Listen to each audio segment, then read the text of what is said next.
Hello students, मैं अंचल sir from Gandhinagar Nawada 3 number bus stand. Students, मैं आप लोग के लिए 17 सेट दे चुका था। 17 सेट, आज 18 सेट यानी कि 18वां सेट साइंस का लेकर आया हूँ। इसलिए आप लोग अगर 17वां सेट तक आप लोग नहीं पहुँचे होंगे, नहीं देखे होंगे, तो आप लोग चैनल पे जाइए और 17वां सेट देख लीजिए। आपका एग्ज़ाम नज़दीक है, इसलिए आप लोग देखना ना भूलिएगा। चलिए स्टूडेंट, आज सेट 18 लेकर आया हूँ। चलिए सेट 18 को आज करेंगे हम तुरंत याद कर लीजिएगा। मात्र 8 मिनट में 20 क्वेश्चन याद। चलिए स्टूडेंट, सेट 18 आ गया। सेट 18 जो कि साइंस का बहुत इम्पोर्टेंट क्वेश्चन है और मैट्रिक का बहुत इम्पोर्टेंट है, लेकिन और एग्ज़ाम में भी पूछा जाता है, इसलिए मैट्रिक का ऑब्जेक्टिव क्वेश्चन बहुत भी आई है। चलिए, कह रहा है समजात अंगों का उदाहरण है। हाँ, आप लोग चैनल अगर जो आप लोग का दोस्त है ना, तो उस पर आप शेयर कर सकते हैं ताकि आप लोग का दोस्त का भी कुछ लाभ हो। तो चैनल को जो शेयर कर दीजिए अपने दोस्तों के पास ताकि वो भी पढ़ ले। चलिए स्टूडेंट्स, कह रहा है समजात अंगों का उदाहरण है। समजात अंगों का उदाहरण कौन है? तो समजात अंगों का उदाहरण कौन है बताइए। हमारा और हाथ और कुत्ते का अग्रपात, हमारा दांत और हाथी के दांत, आलू और घास क्या होगा? हमारा दांत हाथी का दांत, हमारा हाथ और कुत्ते का अग्रपात। याद रखिएगा, समजात अंगों का उदाहरण है हमारा हाथ और कुत्ते का अग्रपात। याद रखिएगा, समजात अंगों का उदाहरण है हमारा हाथ और कुत्ते का अग्रपात। ये दांत उत नहीं होगा।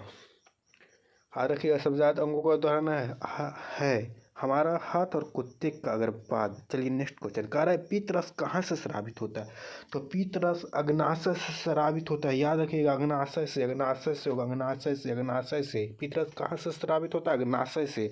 चलिए नेक्स्ट क्वेश्चन, कह रहा है रासायनिक अभिक्रिया के दौरान किसी पदार्थ में ऑक्सीजन का ह्रास कहलाता है। रासायनिक अभिक्रिया के दौरान किसी पदार्थ में ऑक्सीजन का ह्रास क्या कहलाता है? तो अपचयन कहलाता है। याद रखिएगा, अपचयन होगा, अपचयन। ऑक्सीजन का ह्रास क्या होगा? अपचयन। चलिए स्टूडेंट्स, नेक्स्ट क्वेश्चन जो कि चौथा क्वेश्चन है, कह रहा है कौन सा अजैव निम्नीकरणीय कचरा है? कौन सा कचरा है? तो टिश्यू पेपर, थर्माकोल। अजैव तो थर्मोकोल होगा, थर्मोकोल जो कि अजैव निम्नीकरणीय कचरा है। याद रखिएगा, थर्मोकोल इम्पोर्टेंट है जी, थर्मोकोल। चलिए नेक्स्ट क्वेश्चन, कह रहा है किस लेंस का उपयोग कर दीर्घ दृष्टि दोष में किया जाता है? तो दीर्घ दृष्टि मतलब 2 में 3, तो दीर्घ में उत्तल लेंस, दूर में उत्तल लेंस, निकट में अवतल लेंस। तो कह रहा है दीर्घ दृष्टि दोष मतलब दूर दृष्टि तो उत्तल लेंस होगा।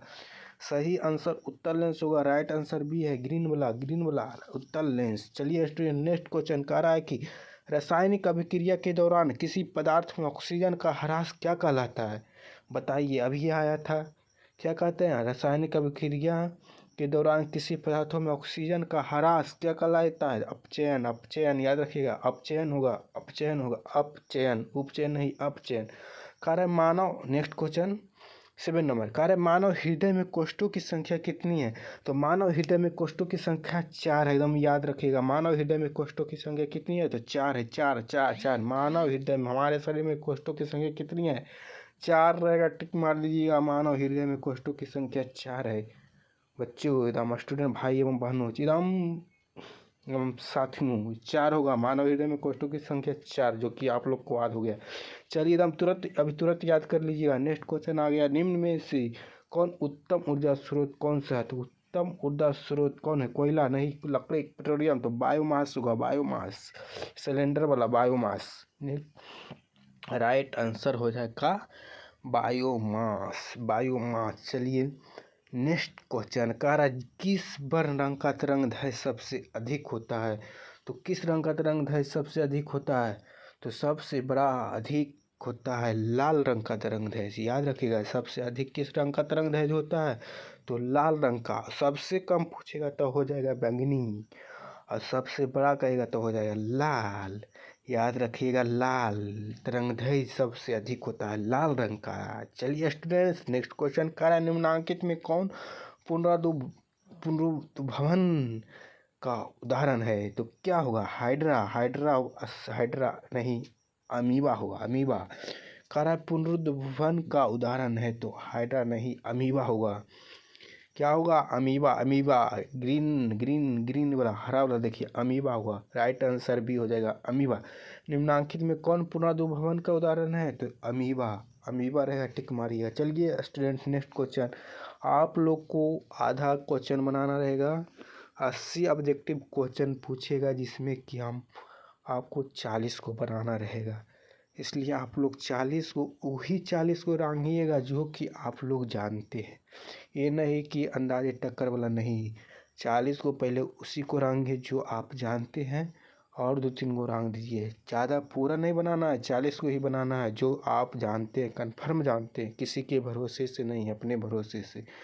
चलिए स्टूडेंट, नेक्स्ट क्वेश्चन का रहा है, और सब क्वेश्चन इसी से आएगा, इसी से आएगा। और एक वीडियो जो खोवा वाला देंगे ना, हम बहुत इम्पोर्टेंस देंगे, जो लास्ट में देंगे वो तो एकदम गारंटी देख के जाइएगा, एग्जाम में हाल रहेगा। चलिए अभी इस सब को देख लीजिए, उसको बाद फिर उसको दूंगा। कह रहा है निम्न में कौन सा औगिक ईंधन के रूप में इस्तेमाल किया जाता है? तो ईंधन के रूप में किसको इस्तेमाल करते हैं बताइए? ईंधन के रूप में इथेनॉल को इस्तेमाल करते हैं। निम्न में से कौन सा औगिक ईंधन के रूप में इस्तेमाल? तो इथेनॉल को ईंधन के रूप में इस्तेमाल किया जाता है, याद रखिएगा स्टूडेंट्स। चलिए स्टूडेंट, नेक्स्ट क्वेश्चन कह रहा है फ्लेमिंग के वाम हाथ नियम के बाएं हाथ की तर्जनी संकेत करती। हाँ, एक बात और बोलना चाहते हैं, अगर जो कोई टीचर इस वीडियो को देख रहे हैं तो आप लोग से ही विनती है कि बच्चों तक पहुंचाने की कोशिश कीजिए ताकि लाभ हो। हाँ चलिए, कह रहा फ्लेमिंग के वाम हाथ नियम के बाएं हाथ की तर्जनी संकेत करता है। तो फ्लेमिंग के वाम हाथ के नियम बाएं हाथ की तर्जनी क्या संकेत करता है? तो याद रखिएगा दिशा होगा, चुंबकीय क्षेत्र की दिशा।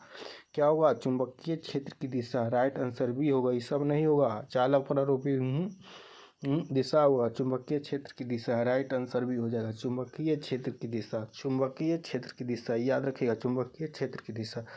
चलिए स्टूडेंट, नेक्स्ट क्वेश्चन कर रहा है कौन सा कार्बन यौगिक सबसे अधिक अभिक्रियाशील है? तो सबसे अधिक अभिक्रियाशील एथीन के होता है, एल्किन का। तो एल्किन के मतलब दोगुना, जो दुगुना रहेगा कार्बन का उसी का होगा। CH4 नहीं, C2H4 नहीं, C2H4 दूना, दो का दूना 4, दूना 4, तो C2H4 राइट आंसर भी हो जाएगा C2H4। C2H4 याद रखिएगा C2H4। चलिए स्टूडेंट, नेक्स्ट क्वेश्चन का रहा टिंडल प्रभाव प्रकाश की कौन सी परिघटना को प्रदर्शित करता है? टिंडल प्रभाव किस पर प्रकीर्णन करता है? तो प्रकाश के प्रकीर्णन पर टिंडल प्रभाव करता है। याद रखिए प्रकाश का प्रकीर्णन टिंडल प्रभाव कहेगा। तो टिंडल प्रभाव प्रकाश की कौन सी परिघटना को प्रदर्शित करता है? तो याद रखिएगा प्रकाश का प्रकीर्णन रहेगा, टिक मार दीजिएगा। चलिए नेक्स्ट क्वेश्चन कह रहा है समांतर क्रम में संयोजित प्रतिरोधों की संख्या घटने के उपरांत संयोजित प्रतिरोधों की कुल प्रतिरोध कितना होता है? मतलब कुल प्रतिरोध क्या होता है? तो समांतर क्रम में संयोजित प्रतिरोधों की संख्या घटने से उसका संयोजित कुल प्रतिरोध बढ़ता है। याद रखिएगा बढ़ता है। क्या होता है? प्रतिरोध बढ़ता है। चलिए नेक्स्ट क्वेश्चन कह रहा है तांबे के तार की एक आयताकार कुंडली किसी चुंबकीय क्षेत्र में घूर्णी गति कर रही है। इस कुंडली में प्रेरित विद्युत धारा की दिशा में कितने परिभ्रमण के पश्चात परिवर्तन होता है बताइए? तो क्या होगा? तो आधा होगा, याद रखिएगा आधा। तांबा की तार की एक आयताकार कुंडली किसी चुंबकीय क्षेत्र में घूर्णी गति कर रही है। इस कुंडली में प्रेरित विद्युत धारा की दिशा में कितने परिभ्रमण के पश्चात परिवर्तन होता है?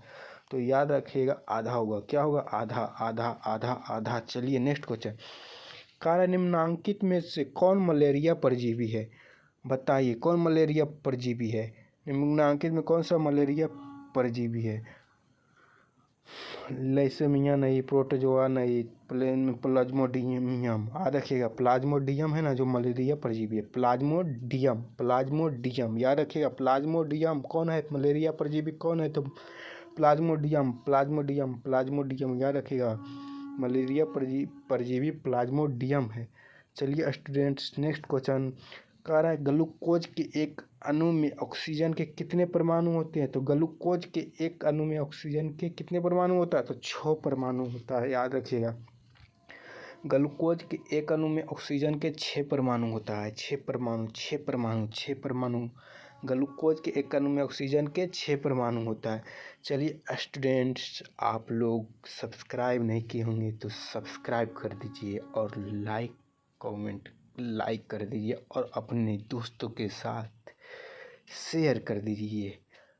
चलिए स्टूडेंट, नेक्स्ट क्वेश्चन क्या कर रहा है, नई कार्तीय चिह्न परिपाटी के अनुसार दर्पण के सामने रखे गए बीम की बीम दूरी ली जाती है। तो बीम की नई कार्तीय चिह्न परिपाटी के अनुसार दर्पण के सामने रखे गए बीम की बीम दूरी ली जाती है, तो ऋणात्मक ली जाती है।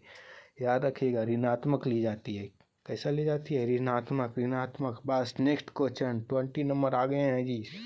प्रत्येक सेट में 20 क्वेश्चन है, 20 क्वेश्चन है। चलिए लास्ट क्वेश्चन का है, निम्न में से कौन सा अंग संवेदी ग्राही नहीं है?